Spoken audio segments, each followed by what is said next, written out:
تمیز من الغیث، جہنم کی آگ کا منظر تو ایسا ہوگا کہ جہنم کی آگ بھڑک رہی ہوگی. کلما القی فیہا فوج سألہم خزنتها، جب کوئی گروہ اس کے اندر داخل کیا جائے گا تو اس کا دروغہ کہے گا، جہنم کا جو دروغہ ہوگا وہ کہے گا الم یاتکم نذیر، کیا تمہیں کوئی ڈرانے والا نہیں آیا؟ مولانا اسرار صاحب تقریر کرتے تھے، درس میں جا کر کے آپ بیٹھتی تھیں، آپ نے سنا بھی تھا، لیکن اپنے گھر جا کر کے آپ نے عمل کیوں نہیں کیا؟ فلاں مولانا آتے تھے، فلاں داعیہ بھی آتی تھی، نظام آباد سے آتی تھی، آپ کو دین کی باتیں بھی سکھا کر کے جاتی تھی، 2 گھنٹے آپ مسجد میں رہتے تھے، ظہر سے لے کر کے عصر تک درس بھی چلتا تھا، سنتے بھی تھے، لیکن کیا کبھی ان باتوں کے اوپر ہم نے عمل کیا؟ کیا اسے اپنے زندگی کے اندر ہم نے لاگو کیا؟ یہ سوال بھی ہم سے قیامت کے دن پوچھا جائے گا. اب اس کا مطلب یہ نہیں ہے کہ نہیں اب اگلے ہفتے سے آنا ہی بند کر دو، تو نہ آئیں گے، نہ سنیں گے، اور نہ اللہ کے ہاں جواب دینا پڑے گا. دیکھیے کہ اتنا سیکھنا ہم کو ضروری ہے جتنا اللہ نے مکلف بنایا ہے. جس کے بغیر ہم دین سمجھ ہی نہیں سکتے ہیں، اتنا فرض ہے ہمارے اوپر. نہیں سیکھیں گے اس کے بارے میں بھی پوچھا جائے گا کیوں نہیں سیکھا. قوا انفسکم واہلیکم نارا، اپنے گھر والوں کو، اپنے آپ کو جہنم کی آگ سے بچاؤ، جہنم کے عذاب سے بچاؤ. جب یہ آیت کریمہ نازل ہوئی، اللہ کے نبی اپنے خاندان میں گئے، سب کو آپ نے مخاطب کر کے فرمایا، سب کو آپ نے جمع کیا، اور اللہ کے نبی نے کہا کہ اگر میں یہ کہوں کہ اس پہاڑی کے پیچھے سے ایک لشکر آ رہا ہے تو تم کیا میری بات مانو گے؟ کیا تم میرا یقین کرو گے؟ سب نے کہا کہ ہاں ہم کر لیں گے. السلام علیکم ورحمۃ اللہ وبرکاتہ. ان الحمد للہ نحمده ونستعینه ونستغفره ونعوذ باللہ من شرور انفسنا ومن سیئات اعمالنا، من يهدي الله فلا مضل له ومن يضلله فلا هادي له، واشهد ان لا اله الا الله وحده لا شريك له، واشهد ان محمدا عبده ورسوله. اما بعد، فإن خير الحديث كتاب الله، وخير الهدي هدي محمد صلى الله عليه وسلم، وشر الأمور محدثاتها، وكل محدثة بدعة، وكل بدعة ضلالة، وكل ضلالة في النار. يا أيها الذين آمنوا اتقوا الله حق تقاته ولا تموتن إلا وأنتم مسلمون. يا أيها الناس اتقوا ربكم الذي خلقكم من نفس واحدة وخلق منها زوجها وبث منهما رجالا كثيرا ونساء، واتقوا الله الذي تساءلون به والأرحام، ان اللہ کان علیکم رقیبا. یا ایہا الذین آمنوا اتقوا اللہ وقولوا قولا سدیدا یصلح لکم اعمالکم ویغفر لکم ذنوبکم ومن یطع اللہ ورسولہ فقد فاز فوزا عظیما.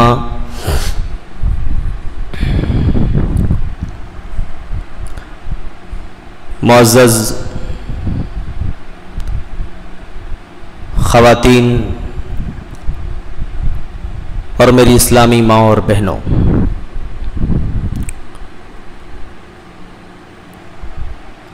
پندرہ روزہ یہ اجتماع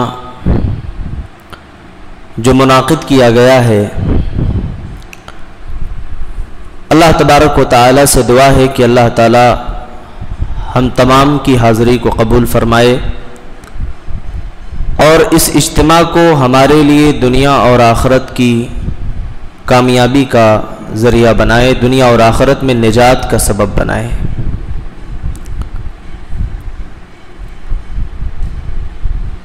دیکھیے، اس طریقے کی دینی مجلسوں میں حاضر ہونا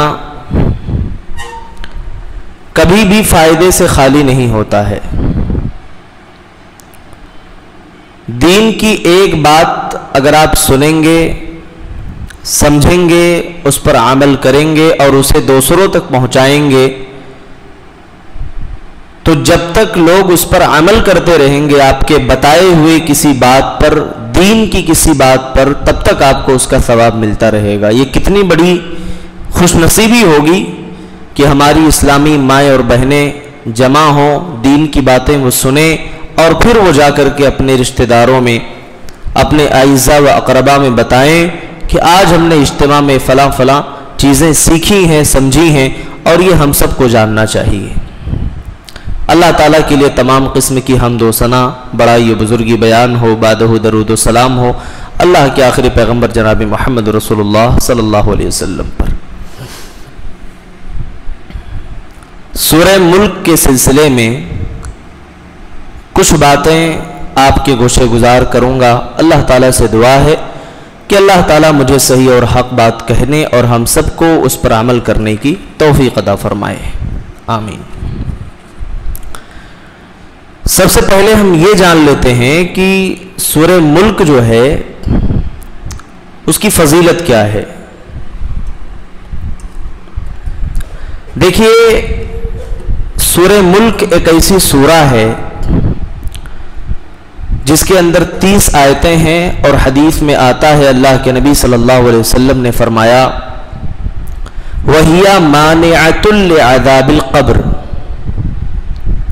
سورہ ملک کی 30 آیتیں عذاب قبر سے مانع ہوں گی۔ اگر کسی نے سورہ ملک کی 30 آیتوں کو یومیہ اپنی زندگی میں شامل کر لیا، پڑھنا شروع کر دیا اور پڑھتا رہا، تو اللہ تبارک و تعالی اس بندے کو عذاب قبر سے بچا لے گا۔ ایک اور روایت کے اندر آتا ہے کہ وَهِيَ شَفَاعَةٌ لِأَصْحَابِهَا، جو آدمی سورہ ملک پڑھتا ہے،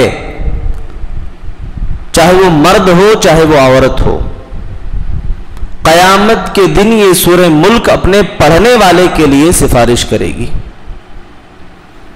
ایک اور روایت کے اندر آتا ہے کہ یہ قیامت کے دن اپنے پڑھنے والے کے لیے اللہ تعالیٰ سے جھگڑا کرے گی، یہاں تک کہ اس کو جنت میں پہنچا دے گی۔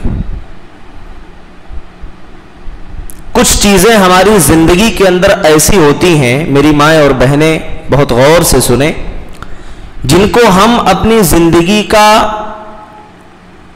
یا زندگی کے شیڈول میں، ٹائم ٹیبل میں اس کو سیٹ کر لیتے ہیں، یہ زندگی کا ایک حصہ ہم اس کو بنا لیتے ہیں۔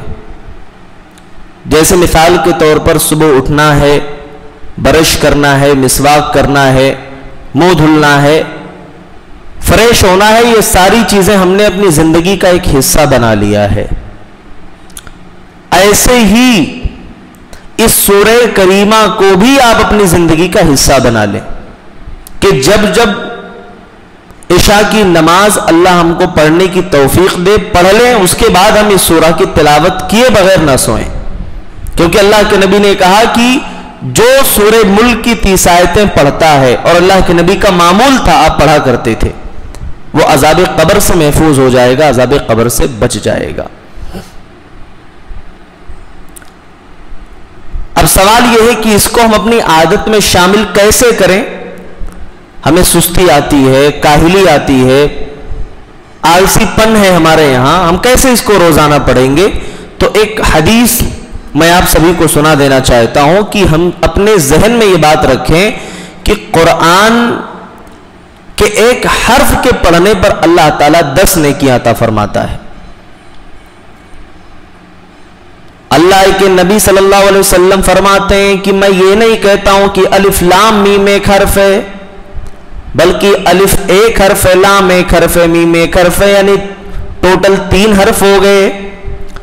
اور اگر کسی نے اپنی زبان سے پڑھا کہ الف لام میم، تو اس کو 30 نیکیاں ملتی ہیں۔ سورہ ملک کے اندر 30 آیتیں ہیں، آپ 30 آیتیں پڑھیں گی، اس کے اندر کتنے حروف ہیں؟ بہت سارے حروف ہیں۔ آپ یہ نیت کر کے پڑھیں گے کہ اللہ تعالیٰ یہ نیکیاں ہمیں عطا فرمائے گا۔ تبارکا، جب آپ نے پڑھا تبارک الذی، تو الذی کو آپ چھوڑ دیں، صرف تبارکا کو لے لیں، تو اس کے اندر 4 حروف ہیں، یعنی صرف تبارکا پڑھنے سے آپ کو 40 نیکیاں مل گئیں۔ میری ماں اور بہنوں غور کرو، قیامت کا دن ہوگا جہاں ایک ایک نیکی کے لیے لوگ پریشان ہوں گے، تڑپ رہے ہوں گے، ایک ایسا وقت ہوگا جس کے بارے میں قرآن کہتا ہے یوم یفر المرء من اخیہ و امہ و ابیہ و صاحبتہ و بنیہ. ایک ایسا دن ہوگا جس دن باپ اپنے بیٹے سے بھاگے گا، بیوی اپنے شوہر سے بھاگے گی، رشتہ دار اپنے رشتہ دار سے بھاگے گا، دوست اپنے دوست کو نہیں پہچانے گا. ایک ایسا دور ہوگا، ایک ایسا دن ہوگا جہاں ہر کوئی ایک ایک نیکی کے لیے پریشان ہوگا، ہر کسی کا برا حال ہوگا. ایسے وقت میں آدمی اپنی ان نیکیوں کے بارے میں جو اس نے دنیا کے اندر کیا ہے، اللہ کو راضی کرنے کے لیے اس کو وہی نیکی اور اللہ کی خوشنودی اور اللہ کی رضا اس کو کامیاب کر سکتی ہے. آپ تصور کریے کہ جب قیامت کے دن ایک ایک نیکی کی قلت ہوگی، جنت و جہنم کے فیصلے ہو رہے ہوں گے، وہاں یہی ہمارے چھوٹے چھوٹے اعمال ہمارے لیے بڑے ثابت ہوں گے. آپ کو میں نہیں کہتا ہوں کہ روزانہ پورا قرآن آپ پڑھ کر کے ختم کر دیں، اس کے بعد سوئیں. سورہ ملک کی 30 آیتیں پڑھنا یہ کوئی بڑی بات نہیں ہے، بہت چھوٹی چیز ہے. اس کو زندگی میں معمول بنا لیجئے، معمول بنائیے کہ ہمیں عشاء کی نماز پڑھ کر کے، سنت اور وتر پڑھ کر کے اس کو واجبی طور پہ سونے سے پہلے پڑھنا ہے. بستر پر اس وقت تک لیٹنا نہیں جب تک یہ 30 آیتیں پڑھ نہ لیں. یہ معمول ہم بنا لیں. یہ معمول اگر بنا لیا تو یاد رکھیے کہ اللہ تبارک و تعالی آپ کو عذاب قبر سے محفوظ فرمائے گا. عذاب قبر یہ کوئی معمولی چیز نہیں ہے. عذاب قبر ایک ایسی چیز ہے جس کے بارے میں اللہ کے نبی نے خود کہا کہ اگر مجھے خدشہ نہ ہوتا کہ تم لوگ اپنے مردوں کو دفنانا چھوڑ دو گے تو میں اللہ سے دعا کرتا کہ تمہیں عذاب قبر دکھائے، تم دیکھو. تو یہ بڑی بھیانک چیز ہے، بہت خطرناک چیز ہے. اور ظاہر ہے کہ جیسے ہم اپنی زندگی میں بہت ساری تیاریاں کرتے ہیں، ہمارے کمرے میں اندھیرا ہو ہم لائٹ لگا لیتے ہیں، گرمی ہو اے سی اور کولر لگا لیتے ہیں، ایسے ہمیں اس گھر کی بھی فکر کرنا ہے جو گھر قبر کا گھر ہے اور عالم برزخ کا گھر ہے، اس کے لیے ہم کو تیاری کرنی ہے. اب چلیے سورہ کریمہ کی طرف بڑھتے ہیں. وقت بہت ہی کم ہے، میں بھی سفر سے آیا ہوں اور کچھ باتیں اہم اس سورہ کے سلسلے میں میں آپ کے سامنے رکھنا چاہتا ہوں. میں چاہتا تھا کہ مکمل سورہ کا خلاصہ کیا جائے، لیکن مکمل سورہ کا باریکی سے اگر ہم تفسیر کریں گے تو اس کے لیے 1 گھنٹہ بھی نہ کافی ہوگا. تو جو بھی انشاءاللہ اللہ کی توفیق ہوگی وہ آیتیں آپ کے سامنے میں رکھنے کی کوشش کروں گا. سب سے پہلے دیکھیں سورہ ملک یہ جو ہے مکی سورہ ہے، اس کے اندر 30 آیتیں ہیں اور اس کے اندر 2 رکوع ہے. سب سے پہلی آیت میں اللہ تبارک و تعالی نے توحید کا اور قیامت کے بارے میں اللہ نے پہلی 5 آیتوں کے بارے میں یا اس کے اندر تذکرہ کیا ہے. سب سے پہلی آیت لیں، تبارک الذی بیدہ الملک وہو علی کل شیء قدیر. تبارکہ بہت ہی بابرکت ہے وہ ذات. تبارکہ یہ مبالغے کا صیغہ ہے، تفاعل سے آتا ہے، جس کا ترجمہ ہوگا کہ بہت ہی بابرکت ہے وہ ذات. بیدہ الملک کہ صرف اسی کے ہاتھ میں بادشاہت ہے. وہو علی کل شیء قدیر اور وہ اللہ ہر چیز کے اوپر قادر ہے. بیدہ جب ہم نے کہا تو اس کے اندر حصر کا معنی پیدا ہو گیا کہ اسی کے ہاتھ میں بادشاہت ہے. تبارکہ بہت ہی بابرکت ہے وہ ذات، یعنی ہر طریقے کی خیر اور بھلائی یہ اللہ کی طرف سے ہے. کائنات میں اللہ تبارک و تعالی جس کو چاہے جتنا چاہے خیر اور بھلائی عطا فرما دے. اب یہاں ایک سوال پیدا ہوا کہ اللہ نے کہا اسی کے ہاتھ میں بادشاہت ہے، تو دنیا میں تو بہت سارے بادشاہ ہم کو نظر آتے ہیں، وہ بھی تو ایک بادشاہ ہیں، پھر اللہ نے یہ کیوں کہا کہ اسی کے ہاتھ میں بادشاہت ہے؟ ایک سوال پیدا ہوا، جبکہ دنیا میں بھی اللہ نے اپنے بندوں میں سے بعض کو بادشاہت عطا فرمائی ہے. ابھی بھی بادشاہ آپ کو بہت سارے ملیں گے. پھر اللہ نے بیدہ الملک کیوں کہا کہ اسی کے ہاتھ میں بادشاہت ہے؟ میرے ماں اور بہنوں، اس آیت پہ آپ اگر غور کریں گے تو آپ کو پتا چلے گا اللہ تعالیٰ نے اس لیے یہ کہا ہے کیونکہ دنیا کے اندر ہر بادشاہ اپنی رعایا کا محتاج ہوتا ہے. بادشاہ اپنی رعایا کے بغیر نہیں چل سکتا، اس کی رعایا بادشاہ کے بغیر نہیں چل سکتی ہے. یعنی اگر بادشاہ کو رعایا ٹیکس نہ دے یا رعایا بادشاہ کو بادشاہ تسلیم نہ کرے تو اس کی بادشاہت کسی کام کی نہیں، اور بادشاہ اس کی محتاج ہے، رعایا بادشاہ کی محتاج ہے۔ یہاں اللہ نے یہ سمجھا دیا کہ اللہ ہی کی ایک ایسی بادشاہت ہے جو کسی کا محتاج نہیں ہے، وہ اکیلا ہے اور اکیلے اسی کی بادشاہت ہے۔ سبحان اللہ، کتنی زبردست وضاحت اللہ نے کی، بیدہ الملک، اسی کے ہاتھ میں بادشاہت ہے۔ یعنی دنیا کے اندر ایک بادشاہ اپنی رعایا کا بھی محتاج ہے، رعایا اپنی بادشاہ کی محتاج ہے، اور دنیا کے اندر ہر کوئی کسی کا محتاج ہے۔ ہمارا کام فلاں سے نکل رہا ہے، اس کا کام فلاں سے پورا ہو رہا ہے۔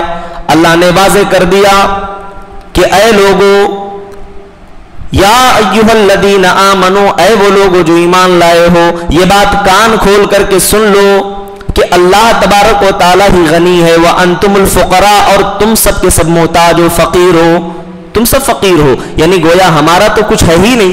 میں آپ سے ایک سوال پوچھتا ہوں، اگر کوئی گاڑی ہو، کوئی بائک ہو، بڑی مہنگی گاڑی ہے، تقریباً 10 لاکھ 15 لاکھ اس کی قیمت ہے نا، 900 سی سی 1000 سی سی کا انجن ہے، بڑی بھاری گاڑی ہے، اور کوئی دوست آپ کا لے کر کے آئے، اس کے بعد آپ کے حوالے کر دے۔ حوالے کرنے کا مطلب ہی کہ آپ نے دیکھا، کہا بھائی صاحب ذرا دیجئے، میں بھی ٹرائل مار کے آتا ہوں، چلا کر کے آتا ہوں۔ اب آپ اس گاڑی پر بیٹھ گئے، آپ نکل پڑے، راستے میں کوئی آپ سے پوچھ سکتا ہے نا جناب گاڑی کس کی ہے؟ آپ وہاں پر 2 جواب آپ کے پاس بنے گا، یا تو آپ کہیں گے کہ نہیں گاڑی میری ہے، یہ بات تو درست نہیں ہوگی کیونکہ وہ بات جھوٹی ہے، گاڑی آپ کی نہیں ہے۔ اسی طریقے سے اگر آپ یہ کہیں گے کہ نہیں بھائی گاڑی میری نہیں فلاں کی ہے، تو اس میں پھر ہمارا اپنا تو کچھ اس میں اختیار نہیں رہا نا۔ ہم نے جب کہا کہ گاڑی ہماری نہیں کسی اور کی ہے، تو ظاہر ہے کہ اس کا مطلب وہ عارضی ہے، وہ عارضی ہے۔ آج کتنے لوگ ایسے آپ کو مل جائیں گے، اللہ تعالیٰ نے ان کو نوازا ہے، بڑی بڑی گاڑیاں لے لیتے ہیں اور گاڑیوں کے اوپر لکھا لیتے ہیں ہٹو بچوں، سامنے سے ہٹ جاؤ، یا کوئی کنگ لکھاتا، بھائی کنگ آ رہا ہے، فلاں بادشاہ آ رہا ہے، فلاں وہ آ رہا ہے، مطلب نام دنیا کے اندر نمود۔ اللہ تبارک و تعالیٰ نے کہا تیرا دنیا میں کچھ اپنا ہے ہی نہیں، سب اسی کا ہے۔ تیرے دونوں ہاتھ، پاؤں، آنکھیں، زبان، سب کچھ اللہ کا دیا ہوا، تیرا کچھ نہیں ہے۔ اور جب تیرا کچھ نہیں، سب عارضی ہے، سب اللہ کا دیا ہوا ہے، پھر گھمنڈ کس چیز کا؟ پھر دنیا میں آدمی کو فخر کس چیز پر؟ تبارک الذی بیدہ الملک، بابرکت ہے، بہت ہی بابرکت ہے وہ ذات جس کے ہاتھ میں بادشاہت ہے، کہ صرف اسی کے ہاتھ میں بادشاہت ہے۔ آگے اللہ نے کیا کہا؟ وَهُوَ عَلَىٰ كُلِّ شَيْءٍ قَدِيرٌ، اور اللہ ہر چیز کے اوپر قادر ہے۔ دنیا میں کوئی بادشاہ پلان کرتا ہے، کسی پروجیکٹ کو بنانے کے لیے بہت لمبی پلاننگ بھی کرتا ہے، وہ اس کو پورا نہیں کر پاتا، اس سے پہلے اس کا انتقال ہو جاتا ہے، دنیا سے چلا جاتا ہے، یعنی اس کے پاس مال بھی تھا، اسباب بھی تھا، لیکن ساری حسرتیں وہ اپنے دل کے اندر لیے ہوئے دنیا سے چلا گیا۔ بادشاہ کی بات ہے، کتنے ایسے اچھے خاصے لوگ ہیں جن کے پاس مال ہے، سب کچھ ہے، بڑی لمبی لمبی تمنائیں آرزویں بھی ہیں، لیکن وہ کیا کرتے ہیں؟ اسے پورا نہیں کر پاتے، دنیا سے چلے جاتے ہیں، موت کا وقت آ جاتا ہے۔ اسی طریقے سے اللہ نے آگے فرمایا کہ اللہ نے کن کن چیزوں کو پیدا کیا ہے۔ توحید کا ذکر اللہ نے کیا۔ دیکھیے آگے کی آیت میں اللہ نے فرمایا الذی خلق الموت والحیات لیبلوکم ایکم احسن عملا، جس نے موت اور زندگی کو پیدا کیا ہے۔ پتا چلا کہ اللہ تعالیٰ زندگی اور موت کا مالک ہے، اللہ نے زندگی اور موت کو پیدا کیا ہے۔ زندگی الگ چیز ہے، موت الگ چیز ہے۔ اب موت کیا ہے؟ اللہ تبارک و تعالیٰ نے کہا کہ جب انسان دنیا میں پیدا نہیں ہوا تھا، اس سے پہلے بھی اس کو موت ہی تھی، کیونکہ کچھ نہیں تھا وہ، لیکن اللہ کو معلوم تھا کہ دنیا میں آنے والا ہے۔ اللہ کو اس کے روح کے بارے میں پتا تھا، بس اس کے روح اور اس کے جسم کا اتصال نہیں ہوا تھا۔ اللہ تعالیٰ نے اس کو دنیا میں پیدا کیا، زندگی دی، پھر کہا کہ دنیا میں زندگی ملنے کے بعد پھر تمہیں موت آئے گی، پھر تمہیں مرنا ہے۔ کیف تکفرون باللہ وکنتم امواتا فاحیاکم ثم یمیتکم ثم یحییکم ثم الیہ ترجعون۔ اے میرے بندو تم اللہ کا انکار کیوں کرتے ہو؟ کیسے اللہ کے ساتھ تم کفر کر رہے ہو جبکہ تم اس سے پہلے مرے تھے، تمہیں موت واقع ہوئی تھی، یعنی تم دنیا میں زندہ نہیں تھے، اللہ نے تم کو زندہ کیا۔ فَأَحْيَاكُمْ ثُمَّ يُمِيتُكُمْ، پھر اللہ تم کو موت دے دے گا، تم مر جاؤ گے۔ آدمی پہلے مردہ تھا، یعنی نہیں تھا زندہ، اللہ نے دنیا میں پیدا کیا، اس کی روح کو جسم کے ساتھ ملا دیا، آدمی کو زندگی مل گئی، پھر اس کے بعد اللہ تعالیٰ اس کو موت دے دے گا۔ اور یہ بات عقل بھی مانتی ہے کہ ایک ایسا دن ہونا چاہیے جس دن ہمارے اپنے اعمال کا ہمیں بدلہ ملے اور اس کا پورا پورا بدلہ ملے۔ اسی لیے اللہ تعالیٰ نے زندگی اور موت کی پیدائش کا مقصد بھی آگے واضح کر دیا، لِيَبْلُوَكُمْ أَيُّكُمْ أَحْسَنُ عَمَلًا، تاکہ وہ آزمائے کہ تم میں سے کون اچھا عمل کر رہا ہے۔ یہاں آپ غور کریں گے تو ایک نقطہ ملے گا آپ کو، اللہ نے احسن عملہ کہا، احسن عملہ، اچھا عمل کون کرتا ہے؟ سوال یہ ہے کہ اچھا عمل کیا ہے؟ اچھا عمل وہ ہے جسے اللہ اور اس کے رسول نے اچھا کہا ہے، اللہ اس کے رسول نے اس کو دین بتایا ہے، وہ اچھا عمل ہے۔ اور جسے اللہ اس کے رسول نے نہیں کیا اور نہ ہی اللہ اس کے رسول نے اس کے بارے میں بتایا، وہ اچھا عمل ہو ہی نہیں سکتا ہے۔ یہ بات آپ یاد رکھیں۔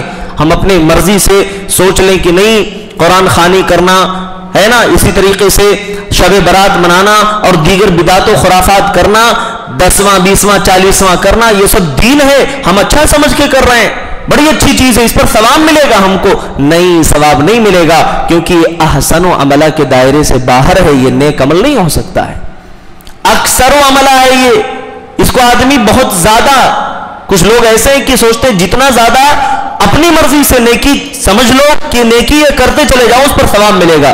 کہا نہیں نہیں نہیں، ثواب اس پر ملے گا جسے اللہ اس کے رسول نے نیکی بتایا ہو، یہی نیکی ہے، یہی کرنا ہے، اس سے ہٹ کر کے کچھ بھی نہیں کرنا ہے۔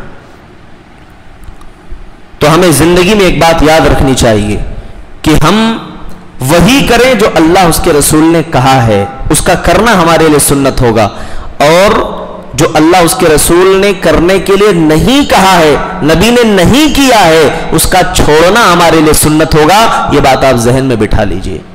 اللہ تبارک و تعالیٰ نے آگے ارشاد فرمایا، وَهُوَ الْعَزِيزُ الْغَفُورُ، اللہ غالب ہے اور بخشنے والا۔ غالب کس اعتبار سے؟ اللہ تعالیٰ جس کو چاہتا ہے زندگی دے دیتا ہے، جس کو چاہتا ہے موت دے دیتا ہے۔ اللہ ہر طریقے سے اپنے بندے کے اوپر غالب ہے، اور غفور بھی ہے اللہ، یعنی اللہ غالب ہونے کے باوجود ظالم نہیں کہ اپنے بندے پر ظلم کرے، اللہ غفور ہے کہ بندہ اگر اپنے گناہوں کی معافی مانگ لے، اللہ سے توبہ کر لے، تو اللہ اس کو بخشنے والا بھی ہے، اللہ بخشنے کے لیے بھی تیار ہے۔ میرے بھائیو، یہ اللہ کی کتنی عظیم محبت ہے اپنے بندوں کے ساتھ۔ میری ماں اور بہنیں بھی غور کریں، دنیا کے اندر آپ نے جانوروں کو دیکھا ہوگا، حیوانات کو بھی آپ نے دیکھا ہوگا۔ حدیث میں آتا ہے، اللہ کے نبی فرماتے ہیں، اللہ تعالیٰ نے اپنی رحمت اور اپنی محبت میں سے اس کا ایک حصہ دنیا کے اندر اتارا ہے، اسی ایک حصے کی وجہ سے ماں اپنے بیٹے اور بیٹی سے محبت کرتی ہے، رشتوں میں محبت ہے، اقربا و اعزا سے ہمیں الفت ہے، انسیت ہے، اسی ایک رحمت کی وجہ سے 99 رحمتیں تو اللہ کے پاس ہیں۔ اللہ کی قسم، یہ ایک رحمت نہ ہوتی تو جانور اپنے بچے کو جننے کے بعد فوراً اسے مار دیتا، لیکن نہیں، وہ اپنے بچے کو سینے سے لگاتا ہے اور اپنے بچے کی پرورش بھی کرتا ہے۔ یہ اللہ کی رحمت ہے جس کی وجہ سے آج دنیا میں زندگی کا نام باقی ہے۔ میرے بھائیوں، اللہ تبارک و تعالیٰ نے آگے فرمایا کہ اللہ نے 7 آسمان بنایا اور تہ بتہ بنایا ہے۔ الذی خلق 7 سماوات طباقا، اللہ وہ ہے جس نے 7 آسمانوں کو پیدا فرمایا ہے۔ طباقا کے معنی ہوتے ہیں تہ بتہ، یعنی ایک کے بعد دوسرا، ایک کے بعد دوسرا۔ تو اس طباقا کے لفظ سے واضح ہو گیا کہ آسمان دوسرے سے ملے ہوئے نہیں ہیں، بلکہ وہ الگ الگ ہیں۔ اللہ نے تہ بتہ بنایا ہے، ایک آسمان ہے، اس کے بعد دوسرا آسمان ہے، پھر تیسرا آسمان ہے، تو 7 آسمان اللہ نے بنائے، تہ بتہ بنائے۔ اور معراج والی حدیث سے بھی یہ بات ثابت ہے کہ آسمان ملے ہوئے نہیں ہیں، کیونکہ اللہ کے نبی پہلے آسمان پر گئے، پھر دوسرے آسمان پر گئے، پھر تیسرے آسمان پر گئے، یہاں تک کہ 7ویں آسمان پر سدرۃ المنتہا تک گئے۔ تو یہ ثابت ہوا کہ آسمان تہ بتہ اللہ نے بنایا، اور اس کے بعد جو بات اللہ نے ذکر فرمائی ہے وہ بات قابل غور ہے۔ ما ترى فی خلق الرحمن من تفاوت، اے میرے بندو تم رحمان کی خلقت میں، رحمان کی پیدائش میں کوئی کمی نہیں دیکھو گے۔ آسمان تو اللہ نے پیدا کیا، آسمان کو اللہ نے بنایا، ساری دنیا کے لوگ مل جائیں آسمان میں کوئی کمی نکال کر کے بتا دیں۔ دنیا میں انسان بہت ساری چیزیں بناتا ہے، گھر بناتا ہے، بھئی یہاں تھوڑی کمی رہ گئی ہے، یہاں یہ ایسا ہونا چاہیے تھا، لیکن سبحان اللہ، اللہ نے اتنا بڑا آسمان، اتنی بڑی زمین بنا دی۔ زمین کو بنایا تو زمین کو جانتے ہو لوہا نہیں بنایا اللہ نے کہ اس کے اوپر زندگی نام کی کوئی چیز نہ رہے، اللہ نے زمین کو مضبوط بٹھا دیا، پہاڑوں کے ذریعے سے روک دیا کہ حرکت نہ کرے، اس کے بعد اس کی مٹی کو نرم کر دیا، جیسے چاہیں جب چاہیں استعمال کریں، اور اس مٹی کے اندر اللہ تعالیٰ نے رطوبت رکھ دی، نشوونما کی صلاحیت رکھ دی، کوئی چیز ہم اس کے اندر ڈالتے ہیں بیج کی شکل میں، یہ زمین اس کو اگا کر کے بڑا کرتی ہے اللہ کے حکم سے میرے بھائیوں۔ تو اللہ نے فرمایا کہ اللہ نے 7 آسمان بنائے ہیں اور اس میں کوئی نقص اور عیب نہیں تم پاؤ گے۔ پھر اللہ تعالیٰ نے اپنے بندوں کو کہا کہ تم آسمان کی طرف دیکھو، کرتن مرتن مرتین اللہ نے کہا۔ قرآن کے اندر کرتین کا لفظ آتا ہے جس کے معنی ہیں 2 بار، لیکن اس 2 بار کا مطلب نہیں کہ صرف 2 بار، بار بار دیکھو۔ کہا کہ تمہیں ایک بار میں بات سمجھ میں نہیں آتی نا، 2 بار دیکھو، 3 بار دیکھو، 4تھی بار دیکھو، اسی پر غور کرتے رہو، پھر بھی تم آسمان میں کوئی نقص کوئی عیب نہیں نکال سکتے ہو۔ اللہ تبارک و تعالیٰ فرماتا ہے فرجع البصر هل ترى من فطور، تو اپنی نگاہ کو آسمان کی طرف اٹھا کر کے دیکھ لے، ہل ترى من فطور، کیا اس کے اندر کوئی کمی نظر آ رہی ہے، کیا کوئی شگاف نظر آ رہا ہے؟ نہیں نظر آئے گا۔ ثم ارجع البصر، پھر اللہ نے تاکید کرتے ہوئے فرمایا کہ پھر آسمان کی طرف دیکھ لے، کرتین 2 بار، یعنی بار بار۔ مفسرین نے لکھا ہے کہ کرتین کا معنی 2 بار ہوتا ہے، لیکن اللہ نے بار بار کا معنی مراد لیا ہے کہ اے انسانوں تم آسمان کی طرف دیکھو، بار بار تم آسمان کی طرف دیکھو۔ ینقلب الیک البصر خاسئا وهو حسیر، یہ تمہاری نگاہ ذلیل ہو کر کے واپس چلی آئے گی، تمہاری آنکھیں تھک جائیں گی، تم پریشان ہو جاؤ گے، لیکن آسمان میں تم کوئی کمی نہیں نکال سکتے ہو۔ آسمان کو اللہ نے پیدا کیا، یہ اللہ توحید کی مثالیں سمجھا رہا ہے۔ کہا کہ اگر کوئی چیز اپنے آپ وجود میں آ گئی، دنیا کے اندر بہت سارے ملحدین اللہ کو نہیں مانتے، اللہ کا انکار کرتے ہیں، کوئی چیز اپنے آپ، اتنا بڑا آسمان، اتنی بڑی زمین اپنے آپ بن سکتی ہے؟ اللہ نے کہا اللہ نے بنایا ہے اور اس میں کوئی کمی نکال کر کے بتا نہیں بتا سکتے ہو تم۔ اس کے بعد اللہ تعالیٰ نے کہا کہ وَلَقَدْ زَيَّنَّا السَّمَاءَ الدُّنْيَا بِمَصَابِيحَ،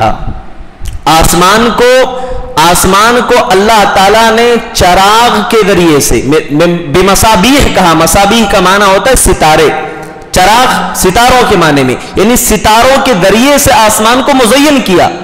کہا کہ سماء الدنیا، دنا دنوں کے معنی ہوتے ہیں قریب ہونا، یعنی قریب والا جو آسمان ہے، یہ دنیا والا جو آسمان ہے، اس کو اللہ نے مزین کیا ہے، اس کے بعد والے آسمان کو نہیں، اس کو مزین کیا۔ کیوں مزین کیا؟ اللہ نے کہا کہ ان ستاروں کے ہونے کا 3 فائدہ۔ پہلا فائدہ کیا ہے؟ آگے اللہ نے فرمایا ان کو چراغ بنایا ہے، یعنی آسمان میں جگہ جگہ، جیسے ہم اپنے گھر میں لائٹیں لگاتے ہیں، قمقمے لگاتے ہیں، گھر ہمارا چمکتا ہوا دکھتا ہے نا، کبھی فنکشن ہال میں آپ نے چمکتا ہوا دیکھا ہوگا، اللہ تعالیٰ نے ایسے آسمان کو چمکا دیا ہے بِمَصَابِيحَ، ستاروں کے ذریعے سے۔ اس کے بعد دوسرا مقصد بیان فرمایا وَجَعَلْنَاهَا رُجُومًا لِلشَّيَاطِينِ، اور شیطانوں کے مارنے کا اس کو آلہ بھی بنایا، یعنی شیطان جب اللہ کی باتیں سننے کے لیے آسمان کی طرف بڑھتا ہے تو اللہ تعالیٰ نے شہاب ثاقب بنایا، ٹوٹتا ہوا ستارہ تو ٹوٹ کر کے ان کے اوپر حملہ کرتا ہے اور اس کو مار دیتا ہے، شیطان جل جاتا ہے، خاکستر ہو جاتا ہے۔ تو اللہ تبارک و تعالیٰ نے ستاروں کو اس لیے پیدا کیا۔ اور تیسرا، ہم اس سے راستے بھی تلاش کرتے ہیں، ستاروں کے ذریعے سے روشنی، ہم اپنے اندھیرے میں چلتے ہوئے راستہ تلاش کر لیتے ہیں۔ تو اللہ تعالیٰ نے 3 مقاصد کے لیے جو ہے ستاروں کو پیدا فرمایا ہے، ستاروں کی تخلیق فرمائی ہے۔ تو اللہ تبارک و تعالیٰ نے کہا کہ وَآتَدْنَا لَهُمْ عَذَابَ السَّعِيرِ، اور ہم نے ان کے لیے جہنم کا عذاب تیار کیا ہے۔ ستارے، ان کی پیدائش کا مقصد اللہ نے بتا دیا۔ ستاروں سے ہم اپنی تقدیر کا فیصلہ نہیں کر سکتے ہیں کہ ستارے، ہماری زندگی کا ستارہ گردش میں ہے آج بہت سارے لوگ کہتے ہیں نا ستارہ گردش میں ہے تو تمہاری زندگی کا ستارہ ابھی ذرا خاموش ہے، فلاں کام اس وقت نہیں کرنا ہے، بعد میں کرنا ہے. بہت سارے ایسے عاملین ملیں گے آپ کو بتانے والے. تو میری مائیں اور بہنیں غور سے سنیں، یہ تمام چیزیں ڈھکوسلے بازی پر مبنی ہے، دھوکہ ہے، فراڈ ہے. یہ آپ کے ایمان کو اور آپ کے مال اور پیسے کو ایٹھنے کا ایک ان کے پاس ایک یہ آلہ ہے، ذریعہ ہے، جس کو استعمال کر کے وہ آپ کے ایمان اور عقیدے کو لوٹنا چاہتا ہے. اسی لیے اللہ تعالیٰ نے کہا کہ ستارے یہ کسی کی زندگی کا فیصلہ نہیں کرتے. آپ وہ حدیث سنیں جس میں اللہ کے نبی صلی اللہ علیہ وسلم نے کہا تھا کہ کچھ لوگوں نے آج صبح کی اس حال میں کہ وہ مومن ہیں، اور کچھ لوگوں نے کفر کی حالت میں صبح کی. اس حدیث کو غور کریں. اللہ کے نبی نے کیا کہا کہ جنہوں نے یہ بات کہی کہ اللہ نے ہم پر بارش نازل فرمائی ہے تو انہوں نے ستاروں کا انکار کیا، وہ اللہ پر ایمان لانے والے ہوئے. اور جنہوں نے یہ کہا کہ ان ستاروں کی وجہ سے بارش ہوئی ہے وہ ستاروں پر ایمان لانے والے ہوئے، انہوں نے اللہ کا انکار کیا. تو ہمیں اپنے ایمان کی بھی حفاظت کرنا ہے. ایسی کوئی بات اپنی زبان سے ہمیں نہیں کہنا ہے جو ہمارے عقیدے پر حرف آئے، ہمارا ایمان خطرے میں پڑ جائے. آج کتنے ایسے لوگ ہیں اگر ان کے راستے میں چلتے چلتے سامنے سے بلی گزر گئی، کوئی جانور گزر گیا تو کہتے ہیں نہیں راستہ کاٹ دیا بلی نے، واپس چلو واپس چلو. کوئی پرندہ ہمارے گھر کے اوپر اگر مڈلاتا ہوا نظر آیا تو ہم سمجھ لیتے ہیں کہ اس کی وجہ سے کوئی مصیبت آنے والی ہے. الو کو دیکھ لیا تو پریشان ہو جائیں، کوے کو بار بار دیکھ لیا تو پریشان ہو جائیں گے. تو یہ ہمارا آج حال ہے. اسی لیے ہمیں عقیدے کو بہت مضبوط کرنا ہے. اگر ان فتنوں سے بچنا ہے تو عقیدے توحید کو مضبوط کرنا ہوگا. اس کے بغیر کچھ نہیں ہو سکتا ہے. عقیدے توحید کو مضبوط کیجئے. نفع نقصان کا مالک صرف اللہ ہے، اللہ کے علاوہ کوئی نہیں. اور اللہ تعالیٰ نے یہ بات نبی کے زبانی کہلوا دی کہ اے نبی آپ سنا دیجئے لوگوں کو. اللہ کے نبی اپنی امت کو یہ اعلان کرتے ہوئے فرما رہے ہیں کہ اے میری امت کے لوگوں، میں اپنے لیے بھی نفع نقصان کا مالک نہیں ہوں. میں اپنے آپ کو بھی نفع نقصان نہیں پہنچا سکتا ہوں. اتنا ہی نفع میں دے سکتا ہوں جتنا اللہ نے میرے لیے لکھ رکھا ہے. میں اتنا ہی نقصان پہنچا سکتا ہوں جتنا اللہ نے لکھ رکھا ہے. اس سے زیادہ میں نفع نقصان کا مالک نہیں. تمام قسم کے نفع نقصان کا مالک صرف اللہ ہے، صرف اور صرف اللہ ہے. یہ بات ہمیں یاد رکھنا ہے. آپ یہ سوچ لیں کسی کو ہم نفع پہنچائیں، اس کو نفع نہیں دے سکتے جب تک کہ اللہ تعالیٰ اس کو نفع نہ پہنچا دے. اور کسی کو آپ نقصان پہنچانے کا ارادہ کریں نہیں کر سکتے جب تک کہ اللہ تعالیٰ اس کو نقصان نہ پہنچا دے. تو نفع نقصان کا مالک اللہ ہے. ہم ہر نماز کے بعد دعا کرتے ہیں اللہم لا مانع لما آتیت، اے اللہ جو تو دے دے اسے کوئی روک نہیں سکتا، اور جو تو روک لے اسے کوئی دے نہیں سکتا. تو ہم نے یہ کیسے سوچ لیا کہ فلاں صاحب جو ہے خدا فلاں صاحب جو ہے اولاد بخش ہو گئے، انہوں نے اولاد دینا شروع کر دیا، فلاں جو ہے رزق بخش ہیں، فلاں فلاں ہیں، مطلب ان کو الگ الگ القاب سے ہم نے پکارنا شروع کر دیا. تو یہ ہمارا ایمان اور عقیدے کی کمزوری ہے. ہمیں اس کی اصلاح کرنا چاہیے. اللہ تعالی ہم سب کو اس کی توفیق عطا فرمائے. اسی طریقے سے اللہ تعالیٰ نے آگے فرمایا کہ اللہ نے عذاب تیار کر رکھا ہے. اب عذاب کن لوگوں کے لیے؟ آگے اللہ نے فرمایا وَلِلَّذِينَ كَفَرُوا بِرَبِّهِمْ عَذَابُ جَهَنَّمَ وَبِئْسَ الْمَصِيرُ. جنہوں نے اپنے رب کے ساتھ کفر کیا ان کے لیے جہنم کا عذاب ہے، اور جہنم کا عذاب یہ برا ٹھکانہ ہے. کفر کیا اللہ کے ساتھ. اللہ تعالیٰ نے پہلے قیامت کی باتیں بتائیں، اللہ تعالیٰ نے توحید کے دلائل دے کر کے سمجھائے. اب اس کے بعد کہا کہ اگر اللہ کو کوئی نہیں مانتا ہے تو اس کا عذاب کیا ہوگا؟ اللہ رب العالمین اس کو جہنم میں ڈالے گا. اس سے پہلے اللہ نے کہا کہ اللہ عزیز الغفور ہے، غالب ہے، معاف کرنے والا ہے. لیکن اللہ نے کہا کہ کسی نے کفر کیا تو یہ گویا کہ اس نے اللہ تعالیٰ کے صفت عزیز کو نہیں مانا. اللہ اسی لیے اس کو جہنم میں ڈالے گا اور وہ ہمیشہ ہمیشہ جہنم میں رہے گا. اور ایک بات یہ بھی میں آپ کو بتا دوں، اللہ نے شروع میں ذکر فرمایا اللہ زندگی اور موت کا مالک ہے. زندگی کو بھی پیدا کیا، موت کو بھی پیدا کیا. تو پتا چلا کہ موت بھی کوئی مخلوق ہے. موت بھی ایک مخلوق ہے. جیسے زندگی ہمیں ملی ہے، ہم زندہ ہیں، ایک دوسرے کو پہچان رہے ہیں، ایک دوسرے کو دیکھ رہے ہیں، سمجھ پا رہے ہیں، بول پا رہے ہیں. ساری چیزیں، ایسے اللہ نے موت کو بھی پیدا کیا، اور حدیث میں آتا ہے اللہ کے نبی فرماتے ہیں کہ جب جنت اور جہنم کے فیصلے ہو جائیں گے، موت کو ایک دمبے کی شکل میں، جانور کی شکل میں لایا جائے گا، فَيُنَادِي مُنَادِيًا، ایک آواز لگانے والا آواز لگائے گا، جنتیوں سے کہے گا، جنتیوں اس کو پہچانتے ہو، دیکھ رہے ہو اس کو؟ اللہ یہ موت ہے، موت ہے یہ۔ جہنم اور جنت کے درمیان اللہ کے نبی فرماتے ہیں کہ اس موت کو ذبح کر دیا جائے گا، اور جنتیوں سے کہا جائے گا کہ اب تم جنت میں ہمیشہ رہو، فَهُمُ الْخُلُودُ، ان کے لیے ہمیشگی والی جنت ہوگی، اب تمہیں موت کا کوئی ڈر نہیں، موت کا کوئی خوف نہیں ہے۔ اسی طرح جہنمیوں کے سامنے بھی، جہنمیوں کو بھی مخاطب کیا جائے گا کہ جہنمیوں یہ موت ہے، اس کو پہچانتے ہو، آج اس کو ذبح کیا جا رہا ہے، اس کو ذبح کر دیا جائے گا، اور جہنمیوں سے بھی کہا جائے گا کہ اب تمہارے لیے ہمیشہ کی جہنم ہے، ہمیشہ کا عذاب ہے، تم اس میں ہمیشہ رہو، اب تمہیں کبھی بھی موت نہیں آنے والی ہے۔ تو اللہ تعالیٰ وہاں موت کا فیصلہ تمام کر دے گا، موت ختم ہو گئی، اب صرف زندگی باقی رہے گی۔ یہ دنیا جو ہے، یہ دنیا دارالامتحان ہے۔ یہاں ایک آدمی مرتا ہے تو لوگ کہتے ہیں وہ آدمی ہم سے جدا ہو گیا، ہمارا بیٹا ہم سے جدا ہو گیا، ہمارا باپ ہم سے جدا ہو گیا۔ کسی نے بڑی پیاری بات لکھی ہے کہ دنیا میں کسی کا مر جانا، کسی کا سفر پر نکل جانا، یہ دنیا کی جدائی نہیں ہے، یہ اصل جدائی نہیں۔ دنیا میں کوئی مرتا ہے، میدان محشر میں وہ ملاقات کرے گا، ملے گا، وہ اصل جدائی نہیں۔ اصل جدائی تو یہ ہے کہ جنت میں وہ بندہ چلا جائے، ہم جہنم میں چلے جائیں، یا ہم جنت میں چلے جائیں، وہ جہنم میں چلا جائے، تو یہ اصل جدائی ہے۔ اسی لیے ہمیشہ اپنے گھر والوں کے بارے میں فکر کرو کہ ہم اگر نماز پڑھتے ہیں تو وہ بھی نماز کا پابند بنے، ہم اگر دین کے پابند ہیں تو وہ بھی دین کا پابند بنے، یہ فکر ہمیں اور آپ کو کرنا پڑے گا۔ اے نبی اپنے گھر والوں کو قُوْ أَنفُسَكُمْ وَأَهْلِيكُمْ نَارًا، اپنے گھر والوں کو، اپنے آپ کو جہنم کی آگ سے بچاؤ، جہنم کے عذاب سے بچاؤ۔ جب یہ آیت کریمہ نازل ہوئی، اللہ کے نبی اپنے خاندان میں گئے، سب کو آپ نے مخاطب کر کے فرمایا، سب کو آپ نے جمع کیا، اور اللہ کے نبی نے کہا کہ اگر میں یہ کہوں کہ اس پہاڑی کے پیچھے سے ایک لشکر آ رہا ہے تو تم کیا میری بات مانو گے؟ کیا تم میرا یقین کرو گے؟ سب نے کہا کہ ہاں ہم کر لیں گے، کیونکہ ہم نے آپ کو ہمیشہ امین پایا ہے، صادق پایا ہے۔ اللہ کے نبی نے کہا قولوا لا الہ الا اللہ تفلحوا، لا الہ الا اللہ پڑھ لو کامیاب ہو جاؤ گے۔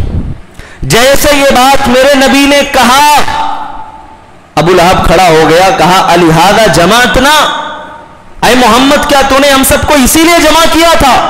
اللہ کے نبی نے ہار نہیں مانی، آپ کو وہاں ذلیل کرنے کی نعوذ باللہ کوشش کی گئی، آپ کو نیچا دکھانے کی کوشش کی گئی، لیکن اللہ کے نبی صلی اللہ علیہ وسلم ثابت قدم رہے، اللہ کی توحید کو لوگوں تک پہنچایا۔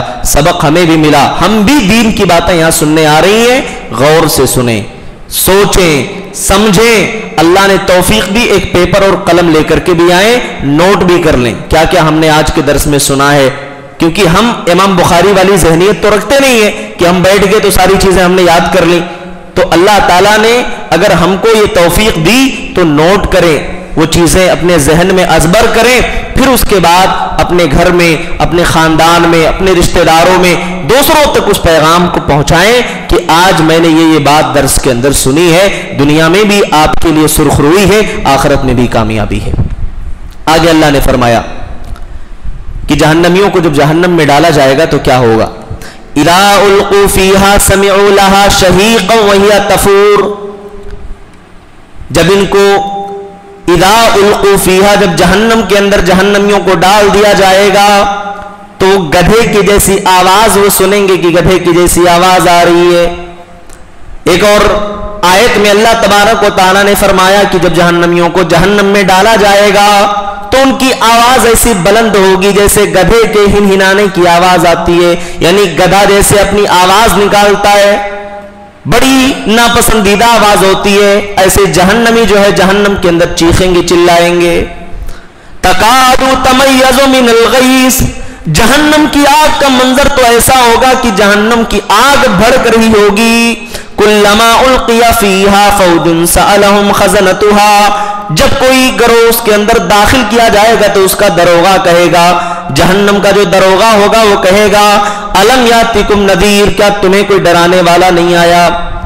مولانا اسرار صاحب تقریر کرتے تھے، درس میں جا کر کے آپ بیٹھتی تھیں، آپ نے سنا بھی تھا، لیکن اپنے گھر جا کر کے آپ نے عمل کیوں نہیں کیا؟ فلاں مولانا آتے تھے، فلاں داعیہ بھی آتی تھی، نظام آباد سے آتی تھی، آپ کو دین کی باتیں بھی سکھا کر کے جاتی تھی، 2 گھنٹے آپ مسجد میں رہتے تھے، ظہر سے لے کر کے عصر تک درس بھی چلتا تھا، سنتے بھی تھے، لیکن کیا کبھی ان باتوں کے اوپر ہم نے عمل کیا؟ کیا اسے اپنے زندگی کے اندر ہم نے لاگو کیا؟ یہ سوال بھی ہم سے قیامت کے دن پوچھا جائے گا۔ اب اس کا مطلب یہ نہیں ہے کہ نہیں اب اگلے ہفتے سے آنا ہی بند کر دو، تو نہ آئیں گے، نہ سنیں گے، اور نہ اللہ کے ہاں جواب دینا پڑے گا۔ دیکھیے کہ اتنا سیکھنا ہم کو ضروری ہے جتنا اللہ نے مکلف بنایا ہے، جس کے بغیر ہم دین سمجھ ہی نہیں سکتے ہیں، اتنا فرض ہے ہمارے اوپر۔ نہیں سیکھیں گے اس کے بارے میں بھی پوچھا جائے گا، کیوں نہیں سیکھا، کیوں نہیں سیکھا؟ تو جہنم میں جب جہنمیوں کو ڈالا جائے گا تو دروغہ پوچھے گا کیا کوئی ڈرانے والا آیا؟ جہنمی کہیں گے قالوا بلا قد جاءنا نذیر، کیوں نہیں ہمارے پاس ایک ڈرانے والا بھی آیا تھا جس نے ہم کو آگاہ کیا تھا اللہ کے عذاب سے۔ فکذبنا، تو ہم نے جھٹلا دیا، وقلنا، اور ہم نے کہا ما نزل اللہ من شیء ان انتم الا فی ضلال کبیر، ہم نے تو اللہ کی باتوں کو جھٹلایا، ہم نے اللہ کی تکذیب کی، اللہ نے جو بھی نازل کیا تھا اس پر ہم ایمان نہیں لائے، تم تو صرف کھلی ہوئی گمراہی میں تھے، دنیا میں گمراہ تھے، اسی لیے آج تم جہنم میں جا رہے ہو۔ وقالوا لولا كنا نسمع، وہ لوگ برجستہ کہیں گے لو كنا نسمع، اے کاش کہ ہم نے سن لیا ہوتا۔ دیکھیے سن لیا ہوتا، لو كنا نسمع۔ اب یہاں آپ کے سوال کا بھی جواب مل گیا کہ نہیں سنیں گے تو سوال بھی نہیں ہوگا، یہاں کہا جا رہا ہے لو كنا نسمع، سن لیا ہوتا۔ اگر آپ وہاں بیٹھیں گی نہیں سنیں گی تو آپ اس پر بھی افسوس کریں گے کہ نہیں ہم نے سنا ہوتا، آئے ہوتے، وَنَاقِلْ او ناقل، اور ہم نے سمجھ لیا ہوتا، مَا كُنَّا فِي أَصْحَابِ السَّعِيرِ، تو ہم جہنمیوں میں سے نہیں ہوتے۔ ہدایت کو اپنانے کا 2 راستہ ہوتا ہے۔ پہلا راستہ نبی کی بات سن لیے یا کسی پیغام پہنچانے والے کی بات ہم نے سنی، ہم گمراہ تھے، ہم ہدایت پر آ گئے۔ اور دوسرا طریقہ یہ کہ ہم نے خود دین کی باتوں پر، کائنات کی چیزوں پر غور کرنا، سمجھنا شروع کیا اور اللہ تعالیٰ کی نشانیوں کو دیکھنا شروع کیا، پھر اس کے بعد اللہ نے ہدایت دی، ایمان لے آئے۔ تو دونوں میں سے کوئی ایک چیز ہونا چاہیے۔ ہم جب باتیں سنتے ہیں اس پر عمل کرنے کی بھی کوشش کریں، اللہ اس کی توفیق عطا فرمائے۔ 2 آیتیں اور میں آپ کے سامنے پیش کروں گا کہ قیامت کے دن جب جہنمی جہنم میں جائیں گے تو یہ اپنے گناہ کا اعتراف کریں گے۔ کیا اعتراف کریں گے؟ فَاعْتَرَفُوا بِذَنبِهِمْ، یہ اپنے گناہ کا اعتراف کریں گے۔ اللہ نے یہاں ذنبہم کہا ہے، ذنوبہم نہیں کہا۔ ذنوب مانے بہت سارے گناہ، لیکن ذنب ہے یعنی ایک گناہ، وہ شرک ہے۔ فَاعْتَرَفُوا بِذَنبِهِمْ، اپنے گناہ کا اعتراف کریں گے کہ دنیا میں ہم مشرک تھے، ہم نے شرک کیا ہے۔ فَسُحْقًا لِأَصْحَابِ السَّعِيرِ، ایسے جہنمیوں کے لیے دوری ہو، ان کے لیے تباہی ہو، ان کے لیے بربادی ہو۔ آپ غور کریں، اللہ تعالیٰ نے شروع میں کہا اللہ عزیز الغفور ہے، اللہ بخشنے والا ہے، غالب ہے، معاف کرنے والا بھی ہے، یعنی دنیا میں کوئی گناہ بندے نے کر لیا ہے، اللہ سے معافی مانگ لے، اللہ اس کو معاف بھی کر سکتا ہے۔ لیکن اللہ نے کہا ان اللہ لا یغفر ان یشرک بہ، اگر اللہ کے ساتھ شرک کیا جائے اللہ اس کو کبھی نہیں معاف کرنے والا۔ گویا سارے گناہ معاف ہو سکتے ہیں لیکن شرک کبھی معاف نہیں ہو سکتا ہے۔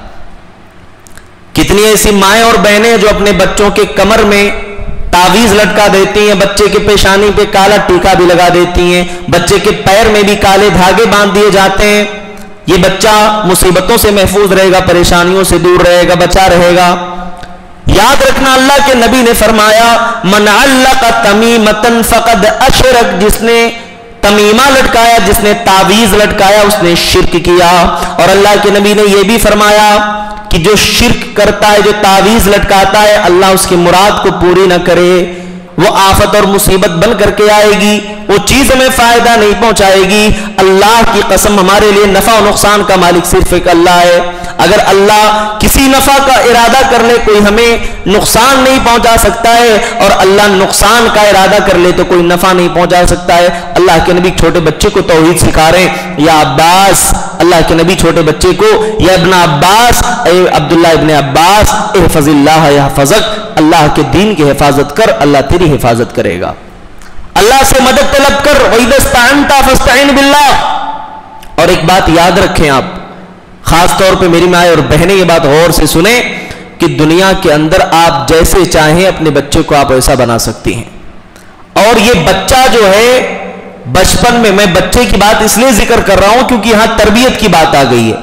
آج ہماری قوم کی اکثریت شرک میں مبتلا ہے، اکثر ایسے ہیں شرک کر رہے ہیں، شرک میں مبتلا ہیں۔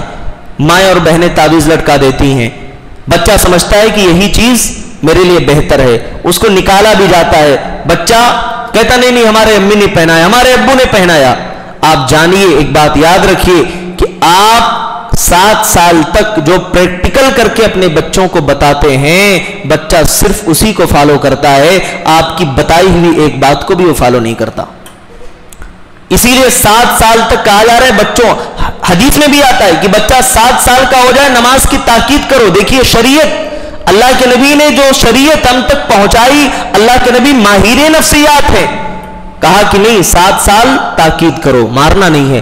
10 سال کا ہو جائے، نہیں سن رہا ہے تب مارو۔ اور آج یہ بات سائنسداں بھی مانتے ہیں، سائنٹسٹ بھی مانتے ہیں کہ بچے کو نہیں مارنا ہے، وہ 7 سال تک ایسے ہوتا ہے کہ جیسے وہ سیکھ رہا ہو، سیکھنے کی کنڈیشن میں ہوتا ہے۔ کوئی دھماکے کی آواز سنی، وہ دھماکے کی طرف نہیں دیکھتا، وہ اپنے ماں باپ کو دیکھے گا، ان کا چہرہ دیکھے گا، کیا تھا یہ؟ اب امی جواب دیں، ابو جواب دیں، کہیں سے کوئی چیز اڑتا ہوا دیکھ لیا، پتنگ دیکھ لیا، وہ اپنے ماں کی طرف دیکھے گا، نہیں تو باپ کی طرف دیکھے گا، ابو یہ ہے کیا؟ امی کیا چیز ہے یہ؟ کوئی چیز سنے گا، امی کس چیز کی آواز آ رہی ہے؟ تو یہ سیکھنے کی کنڈیشن ہوتی ہے اس کی۔ اور اس وقت اگر ہم اپنے بچوں کو پریکٹیکل کر کے خود ہم سکھائیں گے، اگر ہم نے کوئی خوف کی آواز سنی، ہم خود ڈر گئے، ماں ڈر کر کے گھر کے اندر بھاگ گئی، بچہ بھی بھاگ جائے گا۔ ماں اگر اس وقت چاہتی ہے کہ اپنے بچے کو مضبوط دل بنائے، وہ ہمت سے کھڑی رہے، اس کو معلوم ہے کس چیز کی آواز تھی، بیٹا یہ آوازیں آتی رہتی ہیں، ڈرنا نہیں چاہیے، بچے کے اندر ایک حوصلہ آئے گا، موٹیویشن ملے گا۔ لیکن ہم کیا کرتے ہیں؟ ہم اپنے گھر کے بچوں کو ڈی موٹیویٹ سب سے زیادہ کرتے ہیں، تو نہیں کر پائے گا، تو کیا کرے گا، تیرے سے نہیں ہو سکتا ہے، تو کسی کام کا نہیں ہے، وہ فلاں کے بچے کو دیکھ لے، وہ کتنا پڑھ رہا ہے، ہمیشہ پڑھتے رہتا ہے، ہمیشہ یہ کرتے رہتا ہے۔ کبھی بھی اللہ کی قسم اپنے بچوں کو دوسروں کے بچوں سے کمپیئر نہ کرو، ان کو حوصلہ دو، بیٹا تو یہ کر سکتا ہے، کیونکہ جتنا زیادہ ہمت اس کو گھر سے ملے گی باہر سے نہیں مل سکتی۔ آپ اپنے بچوں کو ہمت دیجئے، بیٹا تو یہ کر سکتا ہے، تیرے اندر حوصلہ ہے کرنے کا، وہ کرے گا انشاءاللہ۔ تو عرض کرنے کا مطلب یہ ہے کہ ہم اپنے بچوں کو شرک سے دور رکھیں اور ان کو توحید بتائیں کہ توحید کیا چیز ہے۔ اس کے بعد اللہ نے فرمایا ان الذین یخشون ربهم بالغیب لهم مغفرۃ واجر کبیر، بے شک جو لوگ اپنے رب سے غائبانہ طور پر ڈرتے ہیں ان کے لیے مغفرت ہے اور اجر عظیم ہے۔ اس سلسلے میں ذکر کروں گا کہ جو اپنے رب سے غائبانہ طور پر ڈرتے ہیں، دیکھیے اللہ تعالیٰ سے ہم سب ڈرتے ہیں، لیکن جلوت میں ڈرتے ہیں، جہاں ہم مجلس میں بیٹھے ہوئے ہوں وہاں ہمارے دل میں اللہ کا خوف ہوتا ہے، ساتھ میں 10 لوگ دیکھ رہے ہیں وہ بھی ہمارے دل میں ڈر ہوتا ہے، لیکن جب تنہائی میں ہوں، اکیلے ہوں، اور اس وقت اللہ کا خوف اور ڈر ہمارے دل میں پیدا ہو جائے، یہ اصل خوف ہے، یہ اصل ڈر ہے۔ اللہ کے نبی صلی اللہ علیہ وسلم اسی لیے فرماتے ہیں 7 قسم کے لوگ ایسے ہوں گے جن کو اللہ تعالیٰ اپنے عرش کے سائے تلے جگہ نصیب فرمائے گا۔ وَرَجُلٌ ذَكَرَ اللَّهَ خَالِيًا فَفَاضَتْ عَيْنَاهُ، تنہائی میں اس نے اپنے رب کو یاد کیا تو اس کی آنکھیں بہہ گئیں، اس کی آنکھوں سے اشک جاری ہو گئے، اس کے آنکھوں سے آنسو نکل گئے، اللہ اس کو اپنے عرش کے سائے تلے جگہ نصیب فرمائے گا۔ آج موبائل کا دور ہے، تنہائی میں بیٹھے ہوئے ہیں، نہ ماں دیکھ رہی ہے، نہ باپ دیکھ رہا ہے، نہ کوئی نہیں دیکھ رہا، اب اکیلے میں ہم جو چاہیں دیکھیں، جو چاہیں سنیں، ہمارا اپنا عمل ہے، ہمارے ساتھ ہے، لیکن یاد رکھیے اللہ تعالیٰ نے فرشتوں کو، کرامن کاتبین کو آپ کے اوپر بٹھا رکھا ہے، وہ سارے ریکارڈ آپ کے محفوظ کریں گے۔ غائبانہ طور پر ڈریں اللہ تعالیٰ سے، اللہ کو ہم نے دیکھا نہیں ہے، اللہ کو ہم نے دیکھا نہیں، اللہ پر ایمان لائے، یہ غائبانہ طور پر ڈرنا ہوا۔ قیامت کا منظر ہم نے نہیں دیکھا، قبر کا عذاب ہم نے نہیں دیکھا، لیکن اس کو ہم مانتے ہیں، اس پر ایمان رکھتے ہیں۔ اللہ نے کہا لہم مغفرۃ واجر کبیر، ان کے لیے مغفرت ہے اور بہت بڑا اجر ہے۔ اس کے بعد اللہ نے کیا کہا؟ تم جو بھی کرو گے، چاہے پوشیدہ طور پہ کرو، ظاہر کر کے کرو، اللہ سب جاننے والا ہے۔ وَأَسِرُّوا قَوْلَكُمْ أَوِ اجْهَرُوا بِهِ، اپنی بات کو تم پوشیدہ رکھو گے یا ظاہر کر کے کوئی بات تم کہو گے، إِنَّهُ عَلِيمٌ بِذَاتِ الصُّدُورِ، تم اپنی زبان سے کچھ کہتے ہو یہ تو اللہ جانتا ہی ہے، تم اپنے دل میں کوئی بات رکھتے ہو یہ بھی اللہ جانتا ہے۔ إِنَّهُ عَلِيمٌ بِذَاتِ الصُّدُورِ، اور اے میرے بندو، اے میری بندیوں، اللہ تمہارے سینوں کے راز کو بھی جاننے والا ہے۔ اس پر ایک بات میں ذکر کر دوں، کتنی ایسی عورتیں ہیں، میری مائیں اور بہنیں برا نہ مانے، ایک بات ذکر کر دیتا ہوں، ایک عورت دوسرے عورت کی غیبت جب کر رہی ہوتی ہے تو اگر اس نے دیکھ لیا کہ کوئی تیسری عورت آ گئی تو آواز تھوڑی اور ہلکی ہو جاتی ہے، آواز تھوڑی پست ہو جاتی ہے کہ وہ تیسری کوئی سن نہ لے۔ ٹھیک ہے، یہ بات میں اس لیے ذکر کر رہا ہوں کیونکہ آج ہم یہ سوچتے نہیں، وہ تیسرے نے سن لیا تو میرا نام خراب ہو جائے گا، اسے کہے گی بھائی میری برائی ہو رہی ہے۔ تو تیسری کیا کرتی ہے بھائی، جب آ کر کے مجلس میں بھی بیٹھ گئی تو اب وہ ٹاپک ہی چینج ہو جاتا ہے، ٹاپک بدل گیا۔ اچھا، اس کے بعد یہ ہوتا ہے کہ ایک عورت اس گھر میں آتی ہے اور دوسرے کی برائی کر رہی ہے، اور جب وہی عورت اپنے گھر میں ہوتی ہے، جو آج دوسرے کے گھر میں تھی، جو اپنے گھر میں ہوتی ہے تو جس سے برائی اس نے سنا تھا وہ اسی کی برائی کرتی ہے۔ تو ایسا ہوتا ہے کہ ایک عورت، میں آپ کی برائی کر رہا ہوں، آپ میری برائی کر رہے ہیں، تو اس میں مسئلہ یہ ہے کہ آپ نے میری برائی کی، آپ کو گناہ ملا، میں نے آپ کی برائی کی، میرے کو گناہ ملا، تو مسئلہ پورا پلس مائنس والا ہو جا رہا ہے۔ اس میں جو ہے پورا مسئلہ مائنس اور پلس والا ہو جا رہا ہے۔ آپ نے کسی کی برائی کر لی، آپ کو گناہ ملا، میں نے بھی کر لیا، تو یہ نہیں ہونا چاہیے۔ دیکھیے، برائی سے بچیں حتی الامکان، اللہ ہر چیز جاننے والا ہے۔ انہو علیم بذات الصدور، اگر ہم نے یہ سوچ لیا کہ نہیں ہماری بات آواز کوئی نہیں سن رہا، تو آپ یہ تو سوچیں کہ اللہ تعالیٰ سن رہا ہے، اور اگر اللہ سن رہا ہے تو آپ یقین مانیے کہ اللہ تبارک و تعالیٰ کے بارے میں یہ یقین جب دل میں آ گیا، آدمی ہر ایک برائی سے بچ جائے گا، ہر ایک گناہ سے محفوظ ہو جائے گا۔